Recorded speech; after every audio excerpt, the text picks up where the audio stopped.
Ladies and gentlemen, good day and welcome to the Q4 FY25 earnings conference call of the Federal Bank Limited. As a reminder, all participant lines will be in the listen-only mode, and there will be an opportunity for you to ask questions after the presentation concludes. Should you need assistance during the conference call, please signal an operator by pressing star then 0 on your touch-tone phone. Please note that this conference is being recorded. I now hand the conference over to Mr. Souvik Roy, Head Investor Relations, the Federal Bank Limited. Thank you, and over to you, sir. Thank you so much, and good evening, ladies and gentlemen. Thanks for joining us this evening. I hope you had the opportunity to review our results and go through the investor deck, which we had already shared earlier. As always, we are here with our entire senior leadership team, who will provide a comprehensive overview of the quarter that went by and our strategic priorities moving forward. We'll begin with our CFO, who will walk you through the key financial highlights and the performance metrics for the last quarter. Following his remarks, our MD will share insights on our strategic direction, and we'll then open the floor for your questions. So without further ado, I'll hand it over to our CFO. Thank you, Souvik. Good evening, all of you. Ladies and gentlemen, thank you for joining this earnings call. Apologies for this 10-minute delayed start. Let me begin with a brief overview of the macroeconomic and banking sector backdrop. The Indian economy remained resilient amid global uncertainties. This was also bolstered by stable domestic demand and prudent monetary policy. RBI's repo rate cut and liquidity enhancing measures will ensure that the economic focus on growth continues. Inflation is now within the RBI band, and with increased liquidity, banks should be in a position to support growth. The banking sector experienced intensifying competition for retail and MSME deposits. Asset quality remained stable with improvement in recoveries, though challenges persisted in certain unsecured segments. Our bank navigated this environment by prioritizing growth in the mid-yielding, mass affluent and MSME segments to drive sustainable profitability and ensure quality growth. Turning to our FY25 quarter and full year performance, I'm happy to share a few highlights. We crossed a major milestone of 5 lakh crore business. In fact, 5.18 lakh crore was the 31st March number, which marks a significant milestone, and our net profit entered the league of 4,000 crore plus. Our other income soared to a new high of 1,006 crore, driven by robust fee-based services. Our NIM improved by 3.12% to 3.12 by 1 basis point, despite a rate cut.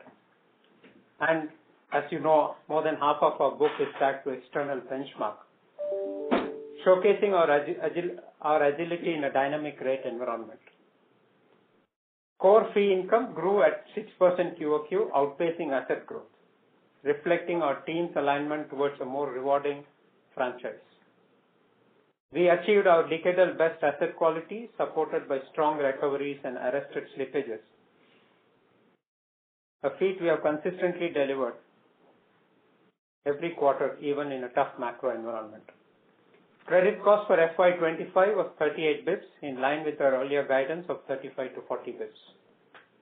On the deposit front, CASA grew by a very healthy 6.74% QOQ, and more importantly, CAR growth happened at a very, very strong 27% QOQ and 35% YOY. The focus on liability growth is yielding results. On the asset side, loans against property grew 20.5% YOY, gold loans grew 21% year-on-year, despite a slowdown in Q4 due to certain regulatory guidelines. And our microfinance portfolio grew 19%, despite we taking a conscious call to stall, or rather to slow down the growth and not grow in Q3 and Q4. CVC grew at 35% year-on-year, and credit card business grew at 19%. All of these play to the plan which we had outlined in our analyst day of focusing on the mid-yielding segments. Our CRAR stood at a healthy 16.4%, positioning us for a self-sustaining franchise. In terms of distribution, we opened 85 branches during the year, and we were quite careful in terms of choosing the locations of this expansion. On the quarterly results, net profit for the quarter was 1,030 crore, up 14% year-on-year, driven by strong revenue growth and operational efficiency. On cost, we had a few one-off costs in the OpEx, and traditionally in Q4 our cost is always higher as compared to the other quarters. And in this quarter we had a few one-off, which was more towards the branch expansion. We had almost 39 of the 85 branches opened in Q4. Our spends on campaigns, advertisement on card campaigns, and a few other related expenses increased the cost, and hence you see a slightly uptick in the scale ratio for this quarter. Having said that, our OpEx to assets for this year, FY25, is 1 bit lower than last FY. On the balance sheet, total deposits grew 6.5% quarter-on-quarter to 2.83 lakh crore, and CASA deposits at 85.7 lakh crore, up 6.74% QOQ. Our CASA ratio was at 30.23, better than last year's CASA ratio. Advances rose 12% this year to 2.38 lakhs. Our CD ratio was at a very comfortable 82.79 in Q4, ensuring balanced growth and liquidity. The focus on LCR continues, and we saw impressive results in this quarter in that direction. We degrew our wholesale deposits from financial entities, which ensured that our LCR improved further, and as at 31st March, it was at 145. Asset quality, as I mentioned earlier, is robust, with GNPA at 1.84% of advances, down 11 bps QOQ, and NNPA at 0.44%, stable sequentially. We strengthened our provision coverage to 75.37%, over 400 bps improvement over last year. Our capital position is strong, with CET1 ratio at 15.04, well above regulatory requirement, providing ample headroom for growth. ROA was 1.24, up 2 bps over last year, and ROE was 12.82%, underscoring our progress towards sustainable profitability. Strategically, we have accelerated our focus on mid-yielding segments, which Mr. Manian will cover in his update. Before I hand over to Manian for his comments, I want to take this opportunity to thank our ED, Ms. Shalini Warrior, as this will be her last earnings call with Federal Bank. I want to take the opportunity to thank her on all our behalf for the excellent contribution and guiding the bank during the last. Thank you so much, Shalini. Thank you very much. Over to you, Manian. Thanks, Venkat. Venkat has provided a detailed overview of our financial performance for the quarter, and I would like to offer some insights and highlights that underscore our progress and strategy execution. This marks my second full quarter leading the organization, and I am confident in our direction and ability to execute. In February, we shared our strategic vision, and while 2 months is a short time frame to demonstrate transformative results, we are making meaningful strides in the areas we prioritized. Each month is an opportunity to advance our objectives, and we are pursuing our strategic themes with focus and momentum. The quarterly results reflect several positive developments that align closely with our outlined strategy, demonstrating our ability to deliver on our commitments. Our deposit growth has been good, with particular strengths in CASA, and even more notably in current account. Retail current account as well as wholesale current account acquisition has accelerated. Acquisition of higher value savings account variants have shown significant uptake. Current account acquisition running at a 50% higher rate compared to the previous period. The deposit mix has improved and greater granularity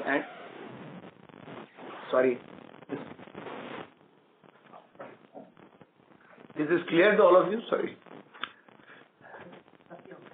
Operator, there is a lot of static.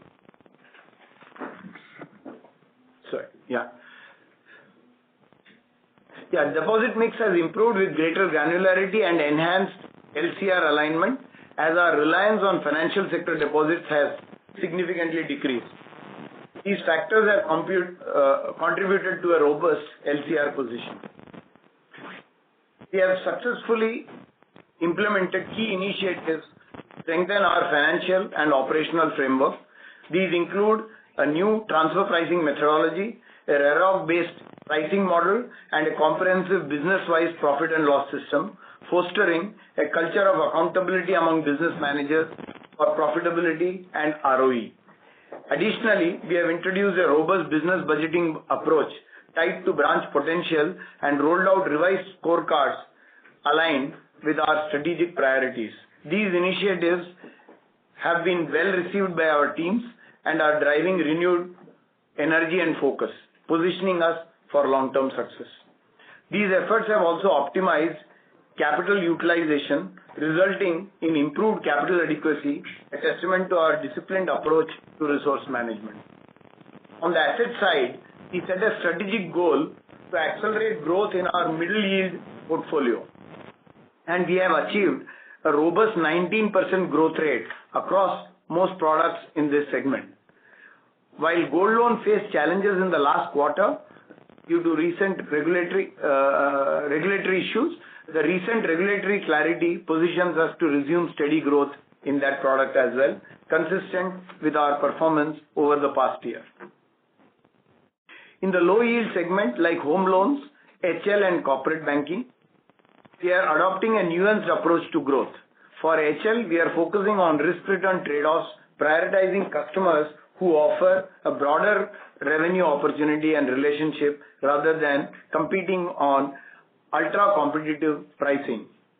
In corporate banking, we have significantly outpaced book growth with faster expansion in liabilities and fee income, guided by our customer-level RAROC framework. We also identified and exited few large transactions which were not aligned to our strategic customer-level RAROC aspirations.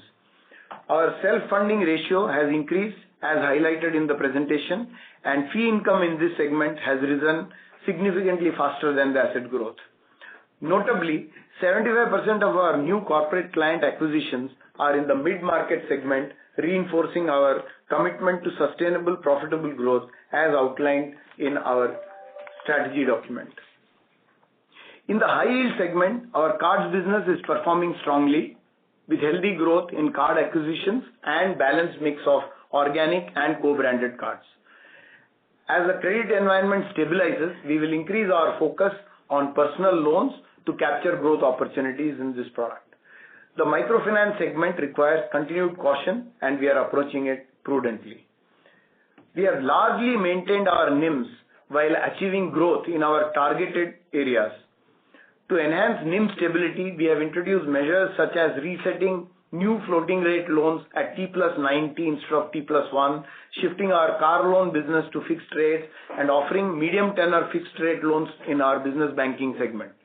We have also reviewed and implemented new savings and term deposit rates recently. These steps reflect our proactive approach to balancing growth and profitability in a challenging environment. On asset side, our asset side progress aligns with our strategic objectives, and we are confident in our ability to sustain growth in the coming quarters while managing NIM pressures and maintaining prudent risk-return dynamics. As policy rates trend downwards, we are strategically managing asset yields and deposit pricing to balance growth and cost of funds objectives effectively. Fee income growth has outpaced asset growth materially, aligning with our strategy to diversify revenue streams. We continue to maintain and enhance asset quality and recovery efficiency, reinforcing the resilience of our portfolio. We have taken a significant accelerated provision against our unsecured book in the current year, thereby enhancing our book quality. All this is in line with our strategic objective of quality of earnings. On the operational front, we are making steady progress across our strategic themes that I outlined, the 12 themes that I outlined in the strategy document. For instance, our talent acquisition efforts have been highly successful with overwhelmingly strong interest from top professionals. Of the 14 key N-2 level positions identified, we have filled 9 with new hires expected to join over the next 3 to 4 months. We are also thrilled to welcome Virat Diwanji, who will assume responsibilities from Shalini Warrior as she transitions to her entrepreneurial journey. Virat's addition significantly enhances our strategic and execution capabilities. We have launched Operation Udan, previously known as Free the Branch in my strategy document, led by a senior internal leader and supported by a Big Four consulting firm. This initiative is set to modernize our branch operations over the next 12 to 18 months, unlocking significant potential for efficiency and customer experience. On the brand front, we are excited to have appointed Vidya Balan as our brand ambassador, with our first ATL campaign featuring her set to launch in the coming couple of months. We are also collaborating with a brand design firm to refresh and elevate our brand identity, with updates expected to roll out in the near term. While it has only been a few months since we embarked on our strategic journey across 12 key themes, the progress we have achieved is encouraging. We are committed to maintaining this momentum. Our focus on these themes is laying a solid foundation for our future success. With a clear strategy, deliberate execution, and a confident team, we are well positioned to continue driving progress and delivering value. Thank you, and we are now open for questions. Thank you very much. We will now begin the question and answer session. Anyone who wishes to ask a question may press star and 1 on the touchtone telephone. If you wish to remove yourself from the question queue, you may press star and 2. Participants are requested to use handsets while asking a question. Ladies and gentlemen, we will wait for a moment while the question queue assembles.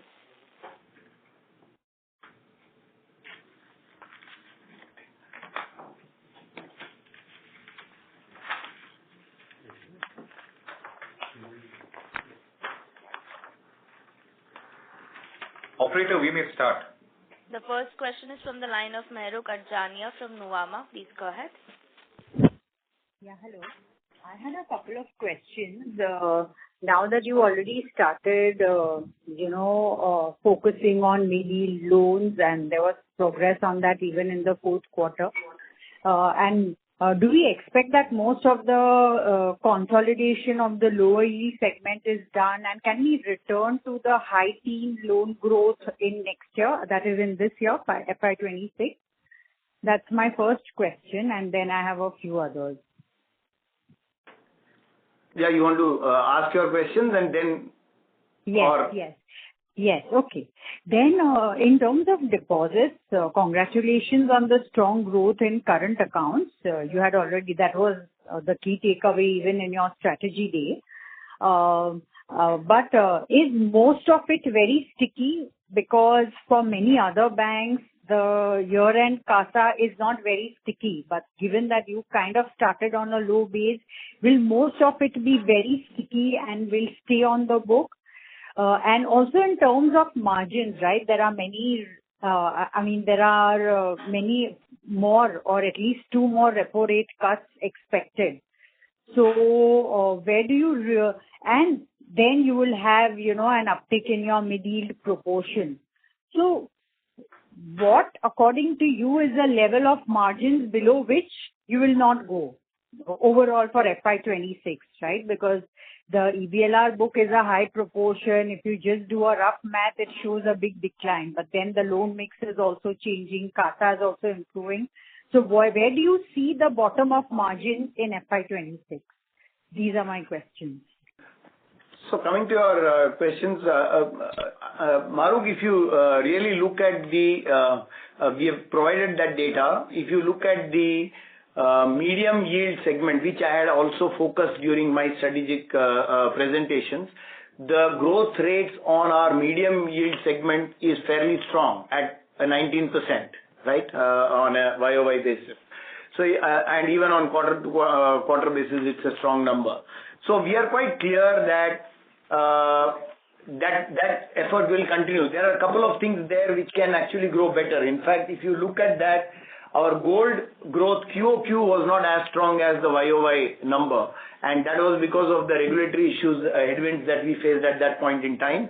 The new draft circular is in fact favorable from our point of view, and we are quite confident that we will be able to resume growth in the gold loan product. So our mid-yielding segment has shown strong potential for growth, demonstrated growth in the last quarter, and we are confident we'll continue the growth. You have also seen cards, which is one of what we had categorized as high-yielding product, has also grown strongly through the year. The product that has not grown there is personal loans, which we believe that through this year we will be able to revive growth in that product, because we see, at least from our data, clarity on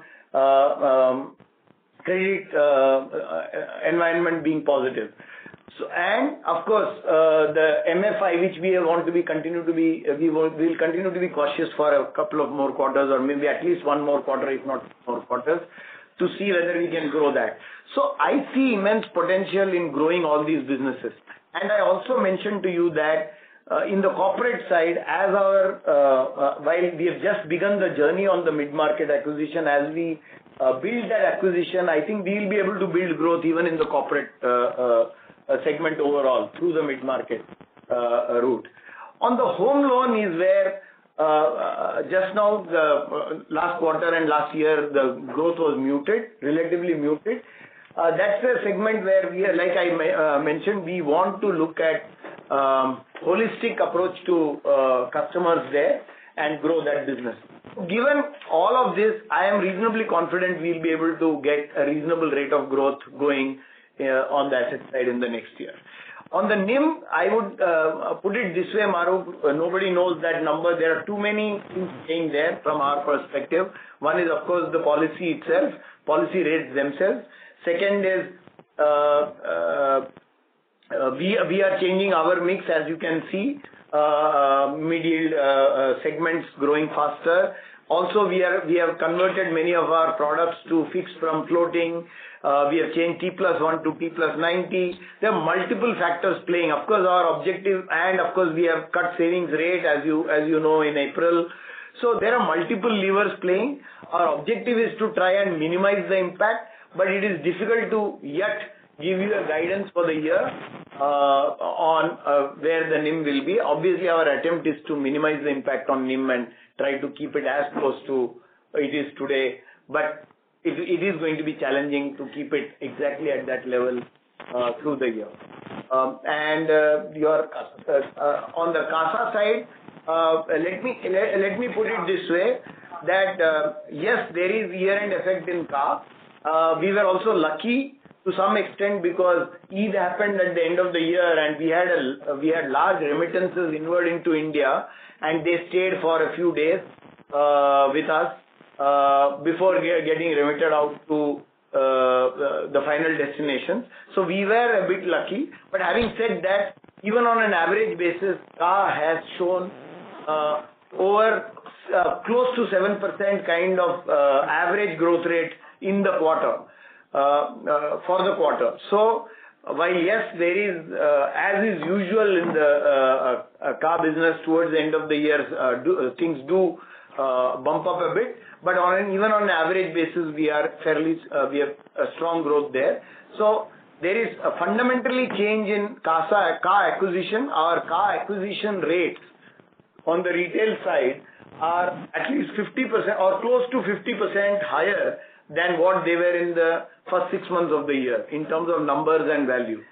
So there is a fundamental shift that has also happened, and we are hoping to sustain momentum on CASA growth, car growth and SA growth. Of course, SA also we can do more, but it will remain a focus, and we are fairly confident the team will be able to deliver that. I hope I have answered all your 3 questions. Yes, thank you so much. Thank you and all the best. Thank you. Thanks, Farooq. Thank you. The next question is from the line of Rikin Shah from IIFL. Please go ahead. Yeah. Hi. Thank you for the opportunity. I actually had quite a few questions. I'll bunch them up together unless you want me to break it down. But so the first one is that if we look at the reported margins, they are flat sequentially, but your loan yields are down 8 basis points and cost of fund is up 5 basis points sequentially. So how is the reported margin flat QOQ? So that's the first question. The second question is on the transition of repo repricing from T+1 to T+90 days. I wanted to check whether this will be applicable only for the new disbursements or even the entire back book gets repriced accordingly. And an extension to this is that while you did highlight that the SAR rates have been cut by 25 basis points, but now given that your SAR rates are in line with the frontline banks for most of the buckets until rupees 5 million, do you see any other levers beyond 5 million rupees SAR rate cuts potentially, or maybe TD rate cut to offset any margin pressure? So that's the second question. The third one is on the quantum of corporate recovery, which you had highlighted in the presentation. So what is the quantum of the same, and where would it be included? Would it be included in the recoveries from the written off accounts, which is shown under other income, or is it netted off from the provisions? Because both of them are moving very favorably QOQ. So that's the third one. The fourth one is on the LTV on gold loans, right? So that has come off significantly by 6 percentage point to 62% now. So given that it was well below 75% limit, what were we trying to optimize here, which resulted in the degrowth, and now that you believe that it can start growing? So that's the fourth question. The fifth one is on the cost. So just wanted to understand, why are we attributing the cost related to branch expansion as a one-off? Because this is the medium-term strategy to go after the branch expansion, right? So why is that a one-off, and why that may not recur in the future? And how do we think about the OPEX growth going ahead? So those are my 5 questions. Thank you very much. Okay. Thank you.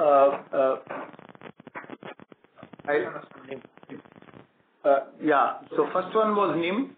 On NIM, Venkat, you want to take that? I can. Rikin, on the NIM, what has happened is the increase in yield on investments and increase in other earning assets have helped us ensure that the NIM is maintained. In fact, it's 1 bit higher than what it was in last quarter, 3.12. And capital. And the retained capital, which has helped us, 9 months capital, which is being used. That's number one. Second one, your question was on transition T+1 to T+90, whether it's on new or existing. It's on new. Third question was on SAR rate cut 25 bips. This is beyond 5 million. Any other actions? I'll ask Manian to respond on that. Before that, I'll also answer your question on the corporate recovery. It is shown in the provision line. It's netted there.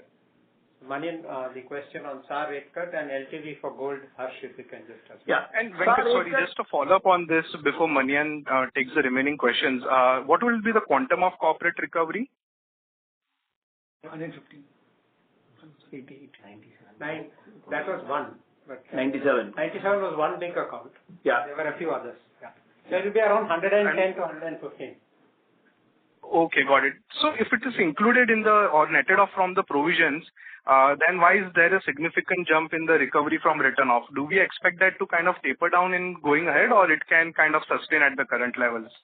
Rinkin, if you have seen traditionally Q4, we have very good recovery from written off assets because there's a large push and focus on that. I don't expect us to repeat that level of recovery, at least in the coming quarters. Got it. Perfect. Very clear. Thank you. On SAR rate cut, Rikin,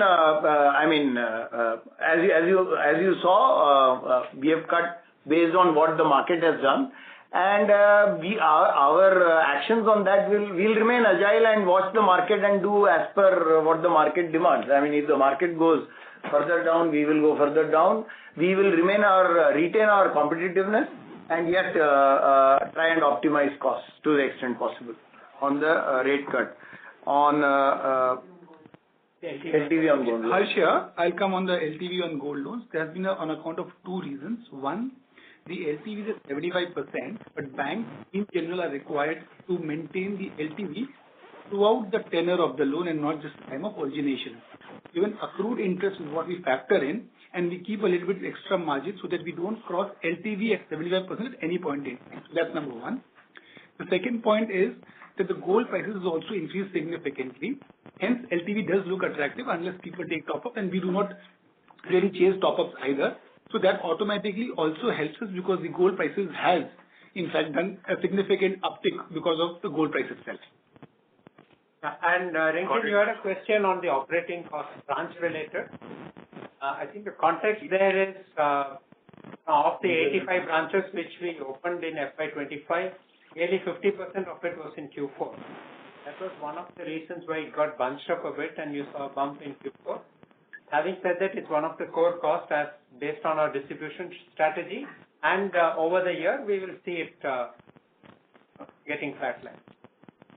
Fair enough. So how the only extension, Venkat, here is that how should we think about OPEX growth going ahead? Because we are in the investment phase and those branch related costs is unlikely to taper off in the near term. So how should we think about it in, next couple of years? See, on the branch related, whilst I will ask Manian to respond on that, but on the cost income related question which you asked, we expect to be operating around the 53% levels. The range will be around 52.5 to 53.5 in the next few quarters, and then based on how the growth plays out, we will give you further guidance. Yeah. Got it. Yeah, Rikin, if you look at our strategy document as well, over the 3 years we have not shown dramatic savings out of the operating costs, right? We have not guided a downward trajectory, significant downward trajectory on the operating costs, and we stick to that. As of now, we stick to that guidance. Got it, sir. Perfect. Thank you all the gentlemen for answering questions. Thank you. Thank you. The next question is from the line of Jiwan Gao from Sconfil. Please go ahead. Hey, congratulations on the good set of numbers. Just want to understand on the remittance market share that has been trending down over the years.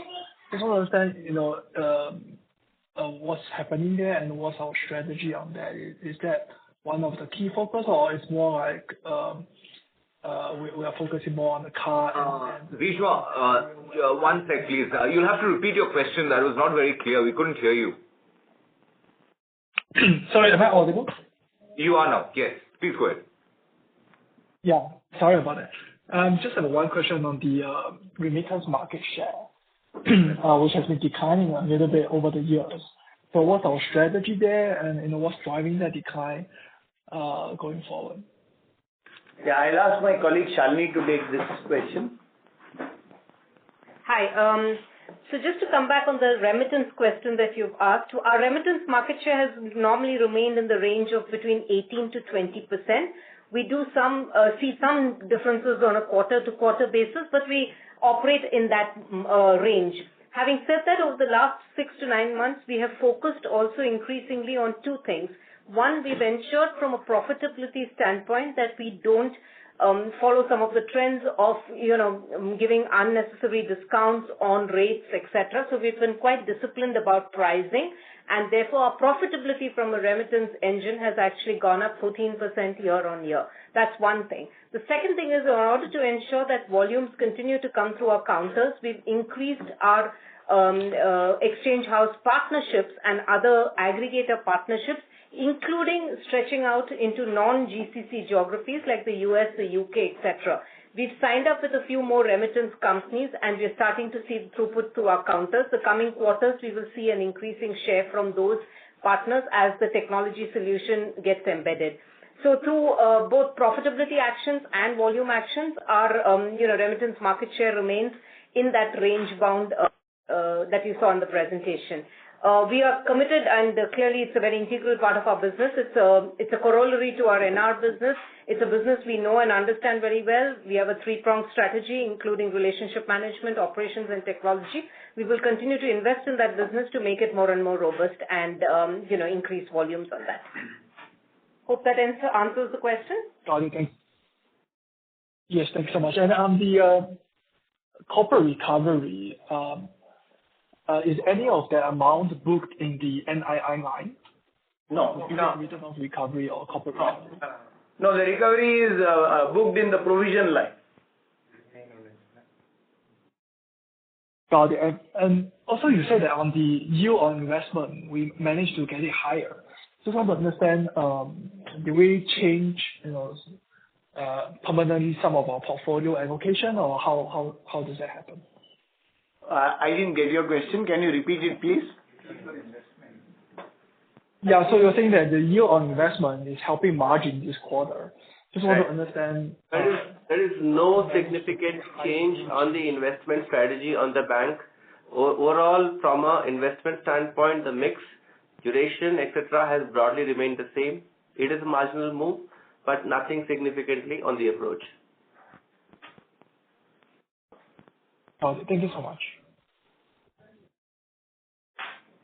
Thank you. The next question is from the line of Piran Indira from CLSA. Please go ahead. Yeah, hi team. Congrats.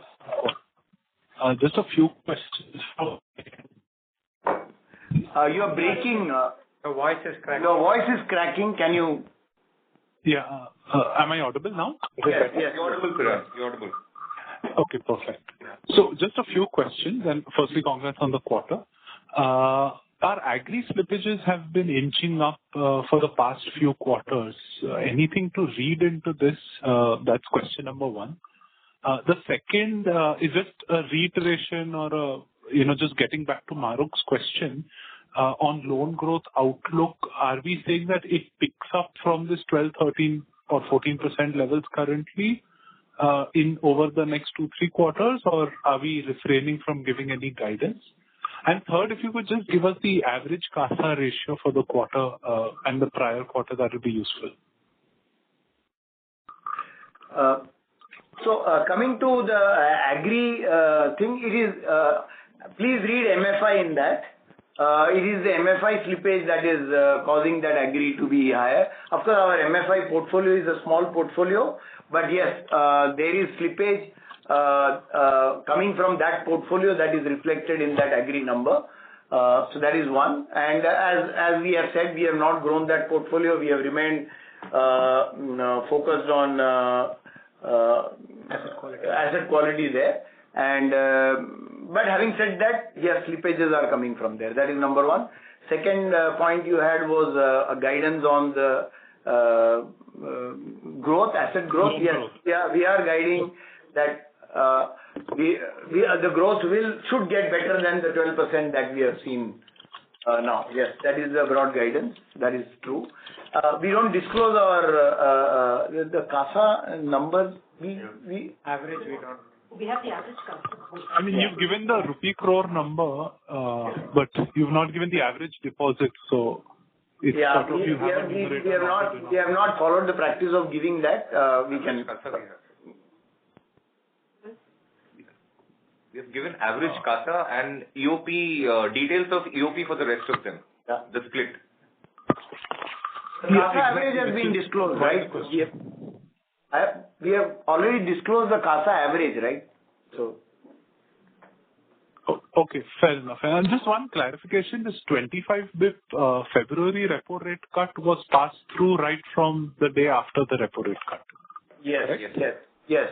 So in our case, like I mentioned, we are on T+1 and 50% of our book is close to 50% of our book is repo.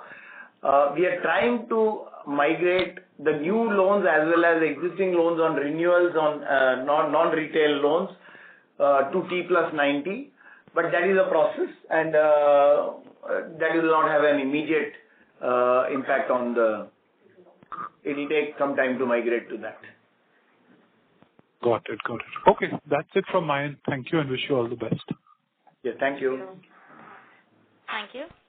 The next question is from the line of Param Subramanian from Investec. Please go ahead.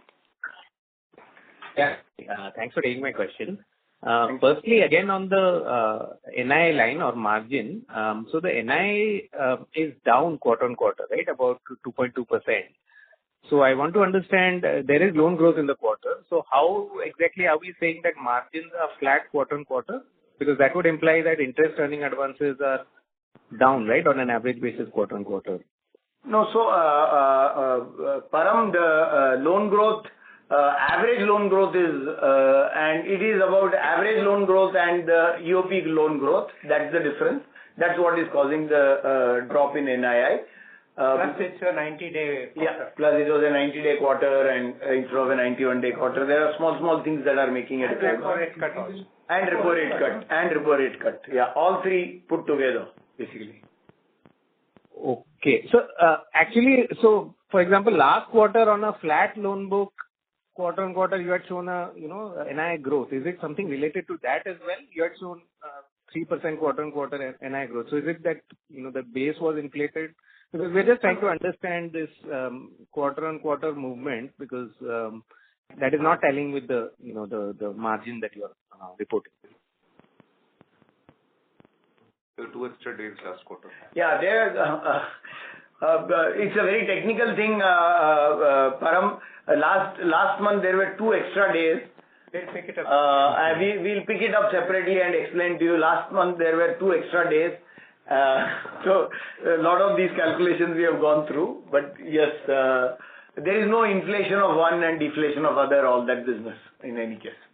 Let me assure you. I think I'll take this offline. Yeah. Right. Another question I had on this, on slide 35, where you're showing that, you've brought down the concentration of, top 20 borrowers, depositors. But, incrementally we are seeing that bulk rates have gone down, right? And gone down more sharply than some of the retail rates. Right.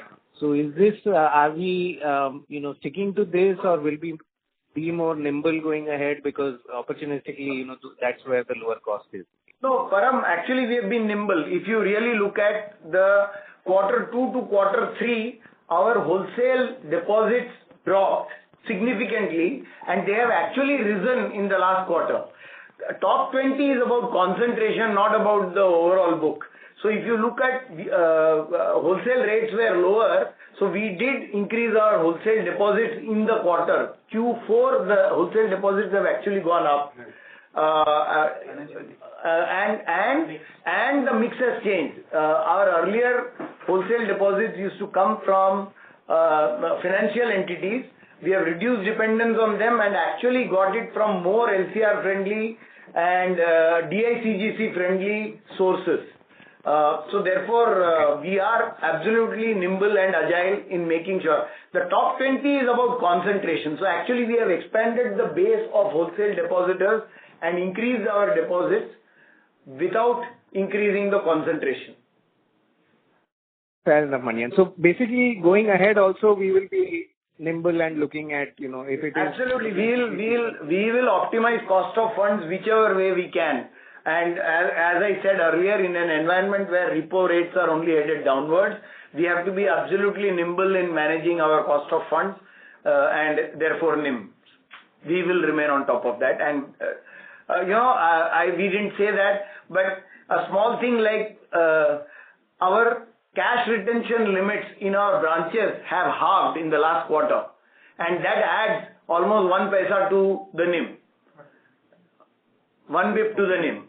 So there are n number of things that are possible, and we will remain alert and agile to make sure that we optimize our NIMs. Great. Very helpful, Manian. Thanks for this. Just one last question, if I may. This has been asked before. Any number you would like to put around the medium-term growth, say balance sheet growth that one should be looking forward to? Yeah.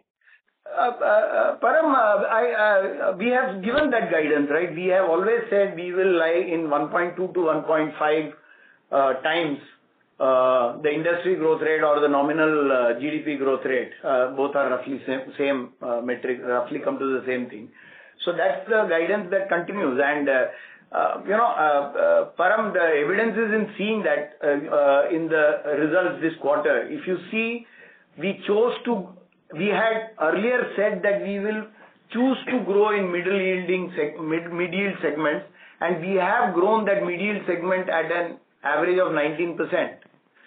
So, so clearly our intentions are evident, right? What we want to do. Great. Thanks, Manian. Really helpful. Thank you and all the best. Param, also on page 17 of the deck, we have also shown a trend analysis of our asset book. Please go through that. It's something new that we have added. I think it will offer you better explanation there as well. Sure, sure. Yeah. Thanks a lot. Yeah.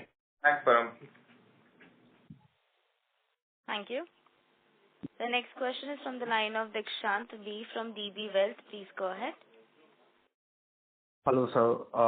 Sir, congratulations on the strategy working out in our favor.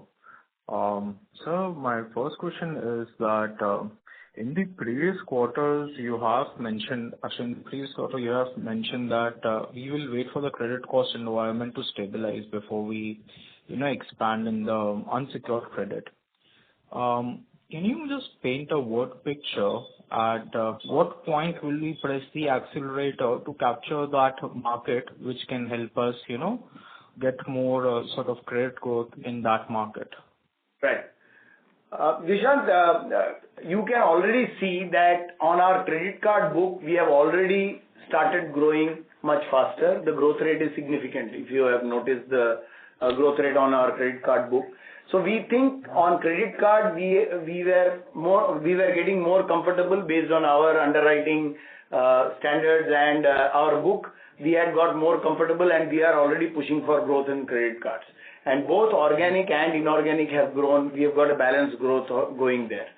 That is one. On personal loan, as I mentioned, I think we have noticed that the slippages have come off, and we are getting more comfortable in growing that segment going forward. And that is one area where we are about to start pushing for higher growth. The area that we are not yet, I would wait for a quarter or two maybe, is the MFI, where we have still not seen slippages or the quality of the portfolio give us comfort to push the accelerator on that. So on the unsecured, I would say cards and PL, we are okay to grow. On one, we have begun to grow already. On one, we will begin to grow now. And on one, we will pause for a while more, if that answers your question. So, sir, you mentioned the credit cards.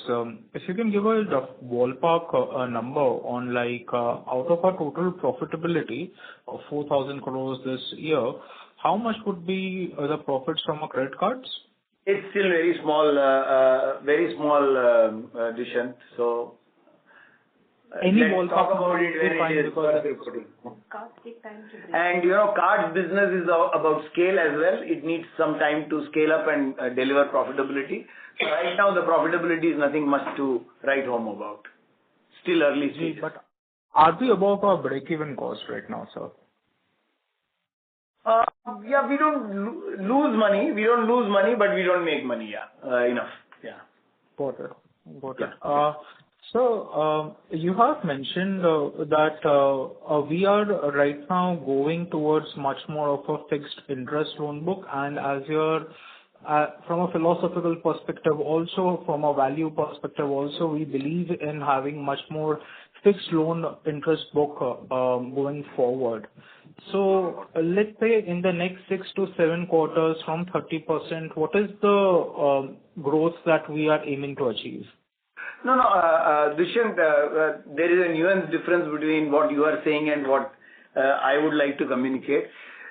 It's not that we prefer a fixed rate book. It is just that there are products which are better done on fixed rate, and when we moved car from floating to fixed, we thought we were getting more aligned to the markets, and also playing some part of our book, better ALM match on some part of the book.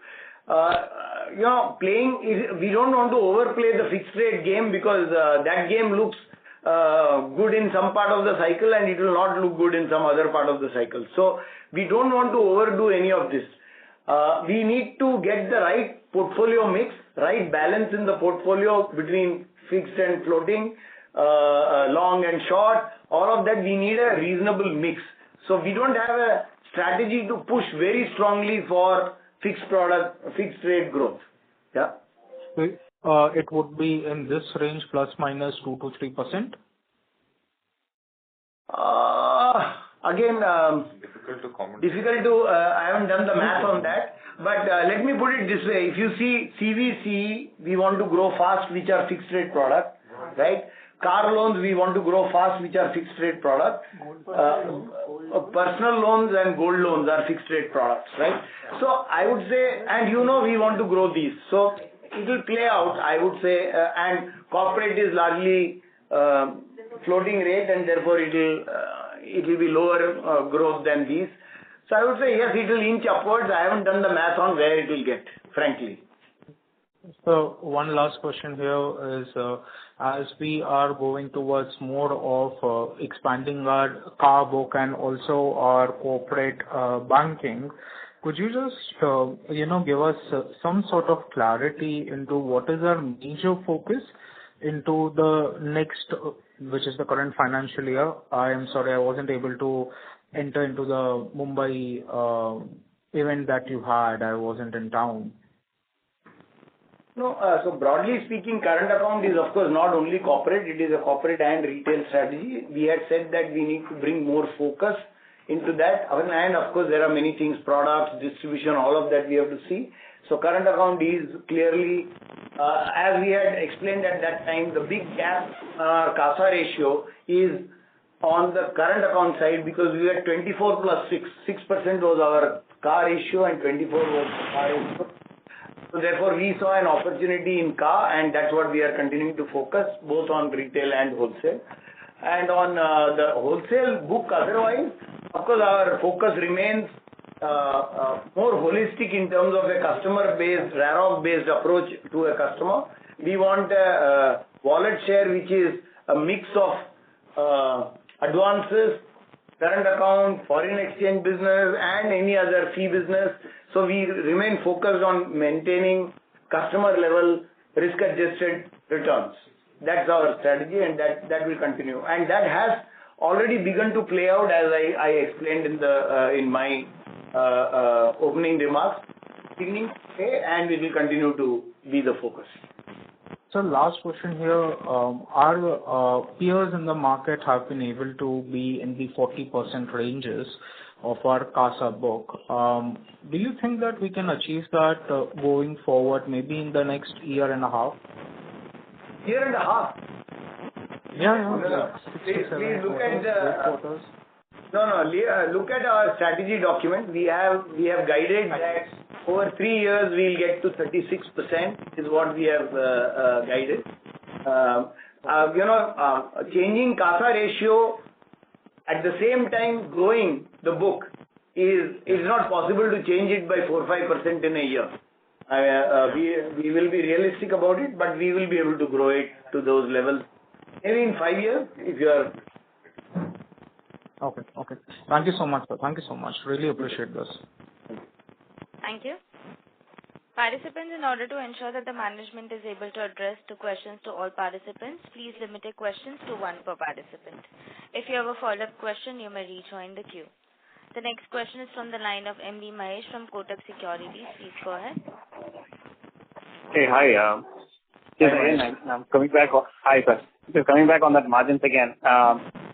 Your yield on advances and cost of deposits have moved in two different directions. So the number of days doesn't explain that movement. That's one. Second one is that in the last 2 quarters, you have significantly reduced your wholesale or the lower yielding advances, which should have been margin positive on the yield side, even if you have some offsetting factors on the MCI, on the EBLR reduction. Just trying to understand what are we missing here. No, Mahesh, as I said, there are many small elements which have caused the... Venkat, do you want to take that? No, I'm saying only on the absolute NII drop, Mahesh, is the 90 and 92 days, not on the NIM percentage. I hope that is clear. Yeah. So the response on the 90 days was NII minus 2%, not on the NIM. Okay, so just clarifying that. Thank you.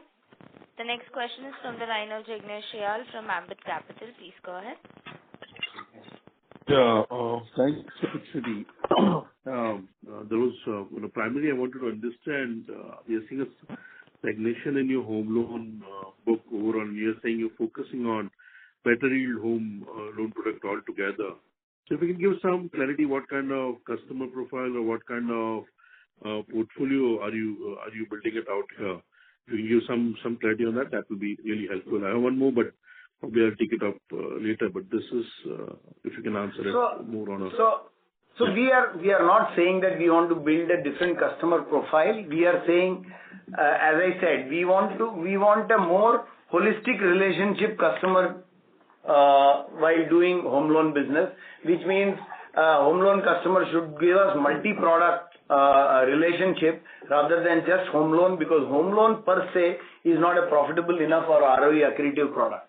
So the idea is not a different segment. The idea is to have a relationship which is more holistic, and therefore look for growth in that kind of a segment.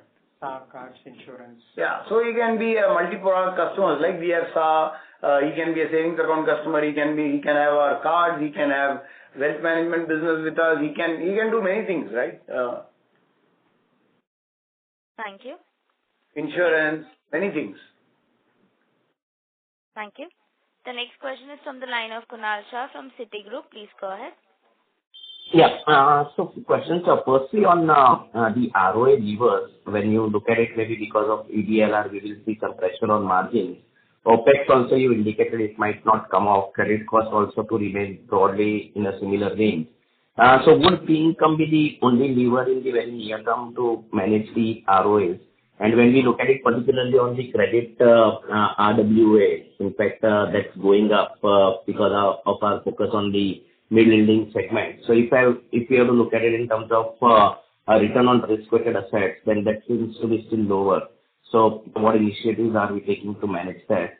And secondly, on your EBLR, so EBLR, which is say 1 day reset, what is the kind of proportion which you look at because of changes which we are making, maybe be it on the TVs and the move towards the fixed rate? So should we assume that EBLR on 1 day reset would be broadly at a similar range, or it might come off as the proportion of the overall book? Second part of the question I didn't understand. First part of the question, Kunal, of course, like we said, this is a multiple variables at play, and we have to be agile. I think the only alternative in the current environment is to remain agile and manage these multiple variables. I mean, it is very difficult to say that this is one thing we will do and get our NIM management correct. So I think our approach to this is, like you have seen in the last quarter, remain agile, find options which will keep control on our NIM to the extent possible. Sitting here just now, I cannot be telling you what exactly I will do 2 quarters later, because I don't know what the exact situation and facts at that point will be. All I can assure you is we are being extremely watchful and agile about this, and we will watch what are the right steps at each point in time. Like somebody mentioned on the call, we are one of the first few banks to cut our interest rates on savings, right? So we will remain agile is all I can tell you, and that's the initiative if you ask me. And the second part of your question, I didn't exactly understand EBLR related question, Kunal. If you want, we'll take that offline. I didn't exactly understand that question. We can take it offline. Okay. Sorry. Okay. Sorry. Yeah. Thank you. The next question is from the line of Paras Thakkar from Sort Capital. Please go ahead. Yeah. Thanks a lot, and congratulations on a good set of numbers. First of all, fee income growth was very healthy. So do you expect the fee income growth to continue this kind of traction going ahead also? That is what our desire and intention will be, Parag,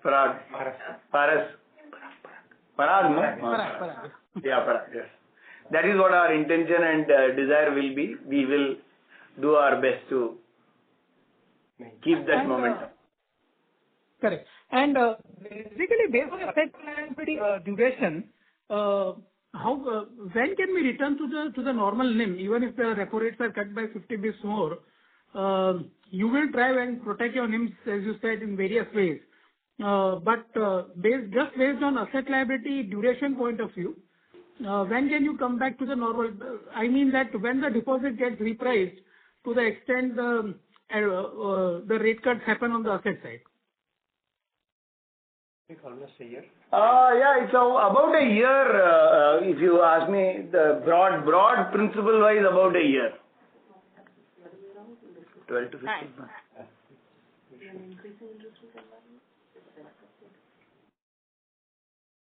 Thank you. Participants are requested to please limit their questions to one per participant.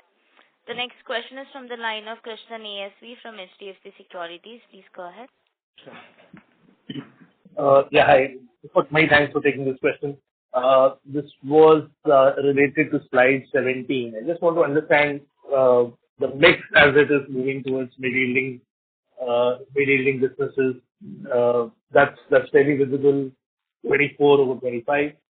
Yes. But is the economics in any of these businesses also changing? Given your focus on doing more with the same customers, can you just walk us through how this economics used to be, say, 2 years back, vis-a-vis what are we targeting now next 2 years? I didn't get your question. Economics in what, Krishnan? Economics of that segment. So the mid-yielding segment, which you have highlighted in, say, orange, which is now at 50%, earlier used to be at 48, right? Is the economics of that business. What I mean is the return on assets that you make on that business. Yes. What did it used to be, say, 2 years back? The Federal Bank of the Federal Bank of 2 years back. What would it have looked like? Vis-a-vis, what's your aspiration? Where do you intend to take it? Where do you think are the low-hanging fruits to take it? Yeah. No, so Krishnan, broadly in principle, I am not getting into specifics of each product, but the fundamental choice of mid-yielding assets was that they will be more ROA accretive than the low-yielding products, right? And low-yielding products for ROA accretion need other, like corporate, for example, can be low ROA lending, but it can enhance ROA through other means like fees and things like that. Whereas products like CVC, these products, they on standalone basis, they have the ability to deliver reasonable ROAs, right? Of course, any cross-sell and anything is a bonus on top of that, but fundamentally some of these mid-yielding products have ability to deliver better ROAs. So that's the principle behind chasing what I call the mid-yielding segment. And historically, of course, there are products there which were, like for example, CV is a new business, relatively new business. It is about a 4-year-old business. And it has gone through a learning phase. Now the team is more confident of pressing the accelerator on that, which was not the case, say, 2 years back or 3 years back, right? They were still learning the business.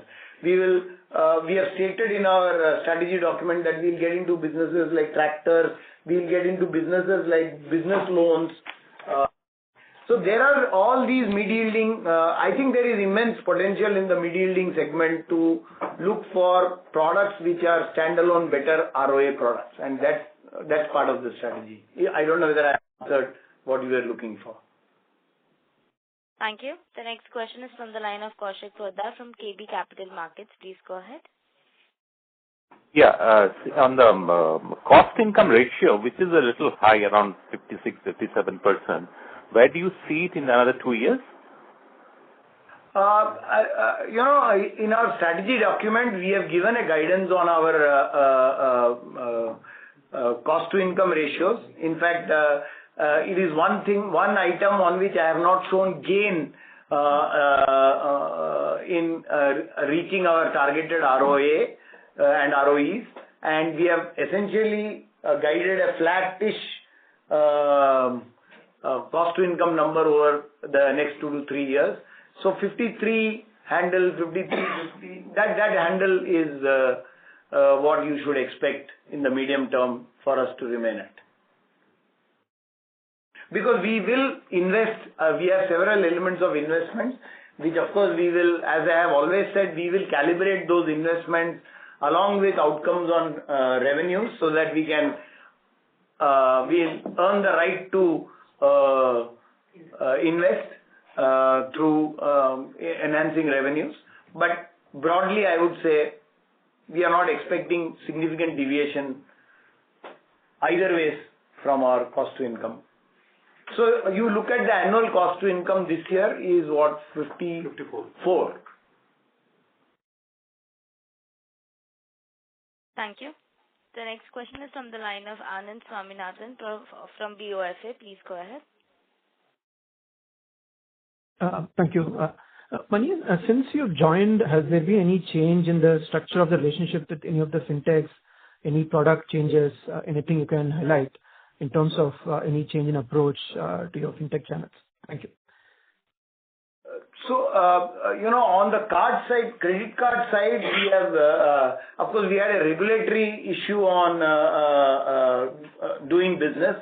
We have resumed business with one of the fintechs on that, which is KPR. The other one is still under scrutiny in RBI and dialogues at RBI and the partner level.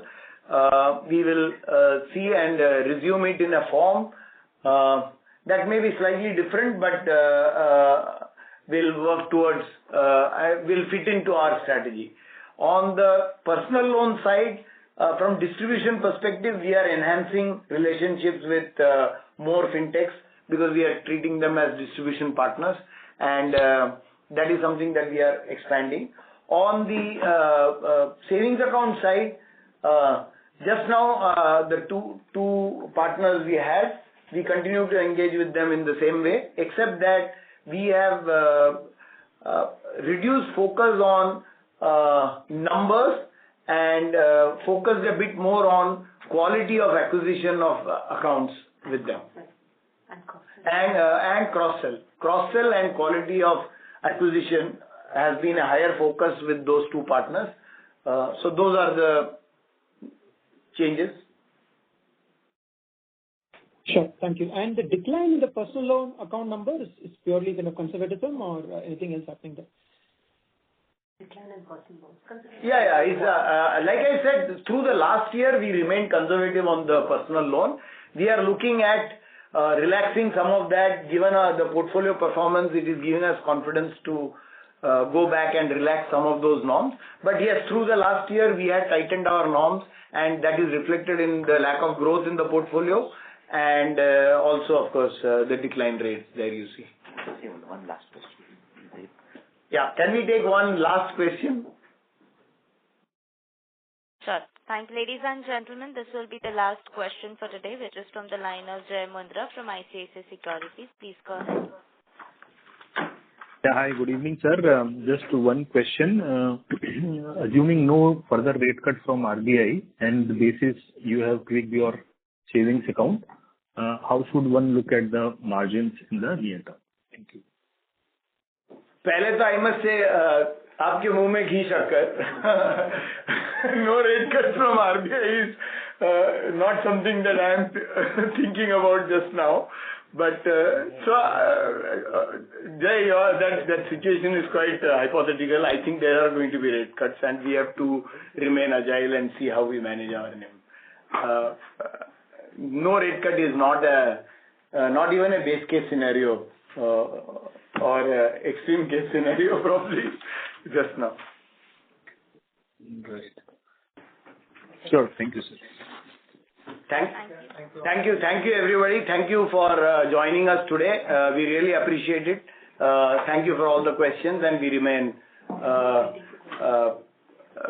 committed and confident of continuing on our this journey, which is an exciting journey that we are all looking forward to. Thank you so much.